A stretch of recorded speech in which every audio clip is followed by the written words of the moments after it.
Jimmy Buffett, the singer, songwriter, author, sailor, and entrepreneur whose roguish brand of island escapism, on his hits like Margaritaville and Cheeseburger in Paradise, made him something of a Latter day folk hero, especially among his devoted following of so called parrot heads. He died on Friday. Jimmy Buffett was 76. His death was announced in a statement on his website.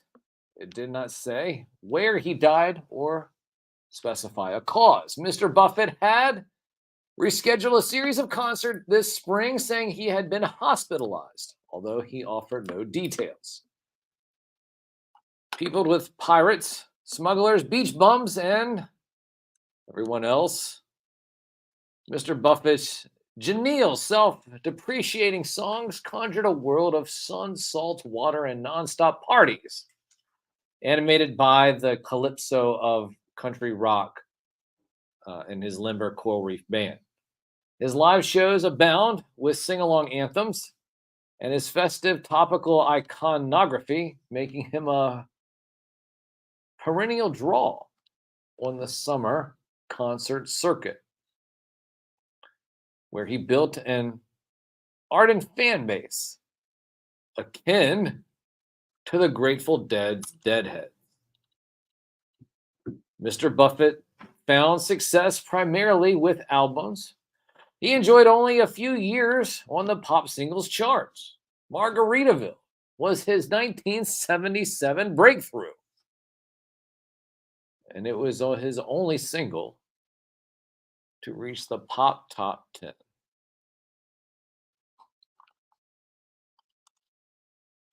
I blew out my flip-flop, stepped on a pop top, cut my heel, had to cruise back home.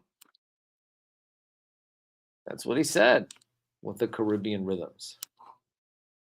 But there's booze in the blender, and soon it will render that frozen concoction that helps me hang on. Mr. Buffett's music was often described as Gulf and Western, a play on the name of the conglomerate Gulf and Western, the former parent of Paramount Pictures. Did you see the other day, like Barry Diller, the head of Paramount Pictures? She said that they keep doing this strike. Hollywood is toast. Anyway, so as well as his nod to fusion and laid-back twang island anthem themes, talking about Jimmy Buffett. His songs tended to be of two main types: wistful ballads like Come Monday and A Pirate Looks Like 40, and clever up-tempo numbers like Cheeseburger in Paradise. Some were both, like Son of a Sailor, excuse me, a 1978 homage to Buffett's seafaring grandfather. I'm just a son of a son of a son. Son of a sailor, he sang. The sea's in my veins. My tradition remains. I'm just glad I don't live in a trailer. Hey, not that trailers are bad. You ever seen some of them double wides? Listen, I can cruise around in a double wide, right? Yeah, I could. I know I could. The Caribbean and the Gulf Coast were Mr. Buffett's muses, and no place was more important than Key West, Florida. He first visited the island at the urging of Jerry Jeff Walker, his sometime songwriting and drinking partner, after a gig fell through in Miami in the early 1970s. When I found Key West and the Caribbean, I wasn't really successful yet, Mr. Buffett said. But I found a lifestyle, and I knew whatever I did would have worked out around my lifestyle. The locals provided Mr. Buffett with more than just a breezy sailing life and grist for his songwriting. They were also the impetus for the creation of a tropical-themed business empire that included a restaurant franchise, a hotel chain, boutique tequila, t-shirts, footwear lines, all of which made him a millionaire hundreds of times over. Yeah, talk about your margarita. I've done a bit of smuggling, and I've run my share of glass, Mr. Buffett sang in his early days, trafficking cannabis in the Florida Keys. And a pirate looks like what a pirate looks at 40. I made enough money to buy Miami, he went on, alluding to his subsequent entrepreneurial pursuits, but I pissed it away so fast, never meant to last, never meant to last. Cato says, once upon a time, I had a margarita at a local bar, sitting beside Buffett, and he was just laid back, as you can imagine.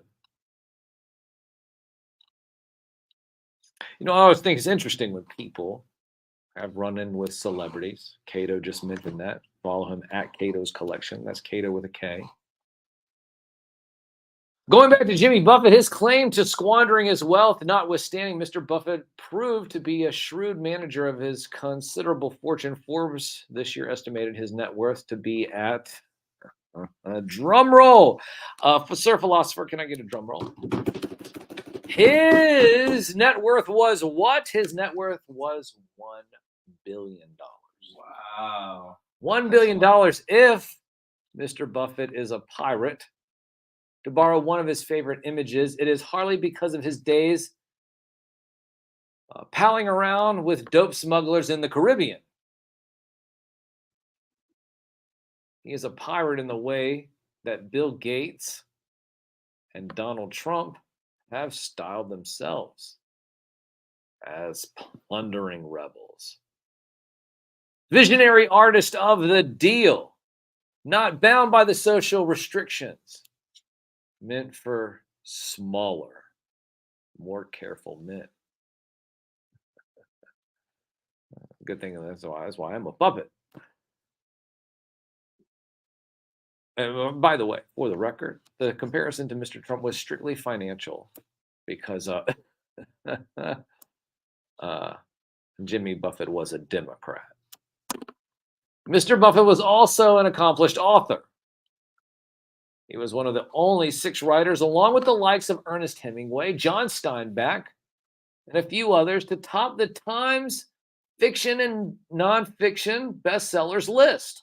By the time he wrote Tales from Margaritaville in 1989, the first of his 3 #1 bestsellers, he had abandoned the hedonistic lifestyle he once embraced.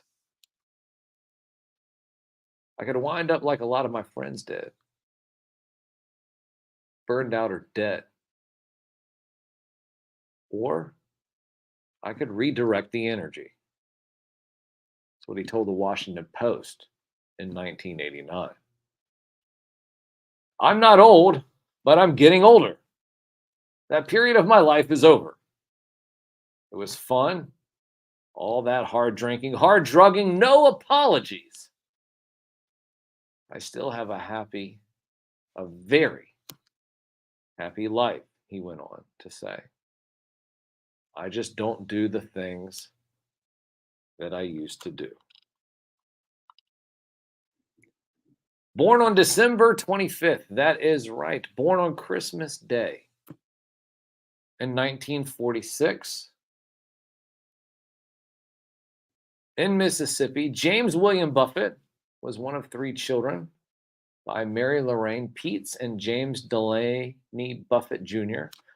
Both parents were longtime employees of the Alabama Dry Dock and Shipbuilding Company. His father was a manager of government contracts, and his mother, known simply as Peets, was her last name, Peets, Mary Lorraine Peets, was an assistant director of industrial relations. Jimmy was raised Roman Catholic in Mobile, Alabama, where he took up the trombone at his Catholic school. He went on to another Catholic institution in Mobile, the McGill Institute. In 1964, he enrolled in classes at Auburn University. He flunked out and later attended the University of Southern Mississippi. He also began performing in local nightclubs. He graduated with a degree in history in 1969 before moving to the French Quarter of New Orleans and playing in a cover band on Bourbon Street. He moved to Nashville in 1970, hoping to make it as a country singer while working as a journalist for Billboard magazine. Buffett was credited with breaking the story about the disbanding of the pioneer bluegrass duo Lester Flatt and Earl Scruggs. Down to Earth, his debut album, was released on Andy Williams's Barnaby label that year, and it sold a reported 324 copies. Mr. Buffett's second album, Barnaby, High Cumberland Jubilee, went unreleased until 1976, long after he had signed with ABC Dunhill and recorded a white sport coat and a pink crustacean in 1973, which featured the debauched party anthem, Why Don't We Get Drunk? Mr. Buffett had a fondness for puns.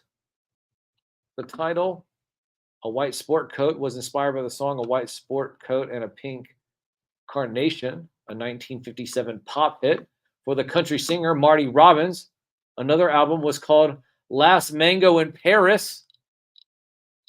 Mr. Buffett's album, Living and Dying 3/4 Time, released in 1974, included a version of the comedian Lord Buckley's God's Own Drunk, Come Monday. A lovelorn track from that record became his first top 40 hit. A1A, also from 1974, was named for the oceanfront highway that runs along Florida's Atlantic coastline. It was Mr. Buffett's first album to contain references to Key West and maritime life. But it was his platinum-selling Changes in Latitudes, Changes in Attitudes, in 1977 that contained the blockbuster hit Margaritaville that finally catapulted him into stardom. A series of popular releases followed, culminating in the 1985 Songs You Know by Heart, a compilation of Mr. Buffett's most beloved songs to date. It became the best-selling album of his career. Mr. Buffett also opened the first of his many Margaritaville stores in 1985. A supporter of conservationist causes, Mr. Buffett moved away from the Keys in the late 1970s because of the area's increasing commercialization. He initially relocated to Aspen, Colorado, before making his home in St. Bart's in the Caribbean. He also had houses in Palm Beach, Florida, Sag Harbor, New York, on eastern Long Island. And in addition to touring and recording activities he pursued into the 2020s, Mr. Buffett wrote music for movies like Fast Times at Ridgemont High and Urban Cowboy. He also appeared in movies, including Rancho Deluxe and Jurassic World, and on television shows, including Hawaii Five-0. And he starred as a helicopter pilot, Frank Bama, a character from his best-selling 1992 novel, Where is Joe Merchant? An avid pilot. Did you know that? He was a pilot. Mr. Buffett owned several aircraft and often flew himself to his shows. In 1994, he crashed one of his airplanes in the waters of Nantucket, Massachusetts. He survived that accident after swimming to safety with only minor injuries. In 1996, another of Mr. Buffett's planes was shot by the Jamaican police, who suspected the craft was being used to smuggle cannabis. On the airplane, which sustained little damage, was Bono of U2, Chris Blackwell, the founder of Island Records, Mr. Buffett's wife, and 2 daughters. The Jamaican authorities later admitted the incident was a case of mistaken identity. Inspiring Mr. Buffett to write the song, Jamaica Mistakia, or whatever. I guess that's how you say it. I don't know. Anyways, Mr. Buffett is survived by his wife, Jane, 2 daughters, a son, 2 grandsons, and 2 sisters. In a 1979 interview with Rolling Stone, Mr. Buffett was asked about a previous remark in which he somewhat, hesitantly cited some choral director Mitch Miller and the migrating Gulf Coast pirate Jean Lafitte as 2 of his greatest inspirations. Mitch Miller, for sure, Mr. Buffett said, doubtless in acknowledgement of the way his own fans sing along with him in concerts.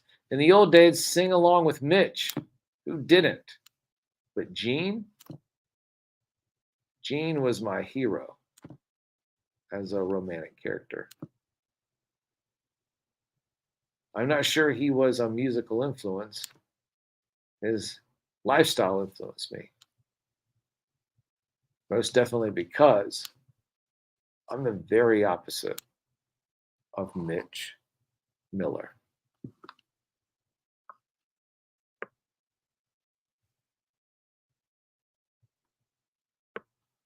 Jimmy Buffett, wasting away in Margaritaville.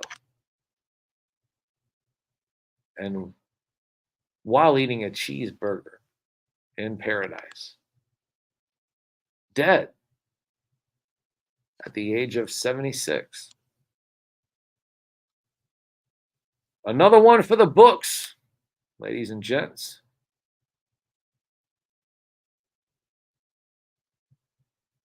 On this memorial segment here on the 2nd day of September in the year 2023. Broadcasting live from the WDCE studios out of the University of Richmond. You are listening to 90.1 FM. Download the Live 365 app. Search WDCE so you can listen to the next few songs, which are a tribute to Jimmy Buffett as he wastes away in Margaritaville, eating his cheeseburger in paradise.